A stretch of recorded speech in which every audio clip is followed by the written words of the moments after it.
पक्षाच्या सदस्यपदाचा आणि तुमच्याकडे एक जबाबदारी पक्षाने त्याचा राजीनामा दिला आहे, काय सांगता? मी कालच माझ्या म्हणजे काँग्रेस पक्षाच्या सदस्यपदाचा राजीनामा दिला आणि जी जबाबदारी मला काही दिवसांपूर्वी प्रचार प्रमुख म्हणून कल्याण डोंबिवलीचा प्रचार प्रमुख जी दिली होती त्याचाही राजीनामा दिला आहे. तुम्हाला सगळ्यांनाच माहिती की काही एक महिन्यापूर्वी जवळपास एक महिन्यापूर्वी मी जिल्हाध्यक्षपदाचा राजीनामा दिला होता, पदाचा राजीनामा दिला होता. मी अजिबात पक्ष सोडला नव्हता आणि त्यामुळे एक महिन्यानंतर मी आता हा निर्णयास आलो की मला काँग्रेसच्या सदस्यपदाचाही राजीनामा दिला पाहिजे आणि जी जबाबदारी मी मागितली नव्हती प्रचार प्रमुखाची त्याही पदाचा मी राजीनामा दिलेला आहे. शिवसेना शिंदे गटाच्या वाटेवर आता उद्या पक्षप्रवेश होणार आहे अशी माहिती आहे.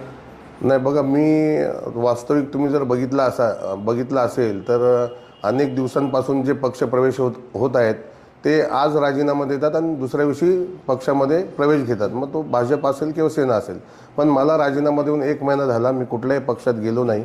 गेल्या 25 वर्षापासून मी जे काम करतोय काँग्रेस पक्षामध्ये प्रामाणिकपणे काम केलं आणि 25 वर्षापासून जी नाळ माझी लोकांशी जोडली गेली आहे, जे सहकारी आहेत, मित्र आहेत, त्यांचा विचार त्यांचं मत घेऊन मी गेले 3 दिवसापासून 4 दिवसापासून बैठका घेतोय आणि तो जो कौल देतील, त्यांनी जर कौल दिला की मला भाजपमध्ये गेलं पाहिजे तर मी भाजपमध्ये जाईल, त्यांनी जर कौल दिला मला शिवसेनेत गेलं पाहिजे तर शिवसेनेत जाईल.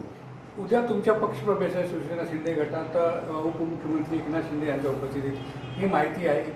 किती यामध्ये तथ्य आहे? बघा, मी शिवसेनेत जाणार हे तर गेले 10 वर्षापासून तुम्ही ऐकताय किंवा लोकांमध्ये नेहमीच चर्चा असते. पण शेवटी हा निर्णय घेणं माझ्यासाठी सोपं नाही आहे, कारण मी 25 वर्ष एका पक्षामध्ये प्रामाणिकपणे काम करणारा कार्यकर्ता आहे आणि एवढा मोठा निर्णय घ्यायचा असेल तर निश्चितपणे माझ्यासोबत जे असलेली लोक आहेत, माझ्यासोबत जे असलेले नागरिक आहेत, माझ्यासोबत जे असलेले मित्रपरिवार, माझं कुटुंब आहे, त्यांचं मत घेऊनच मी हा पक्षप्रवेश करणार आहे. निश्चितपणे तुम्हाला काही काळामध्ये तुम्हाला तर कळेलच की मी कुठल्या पक्षात जाणार आहे ते.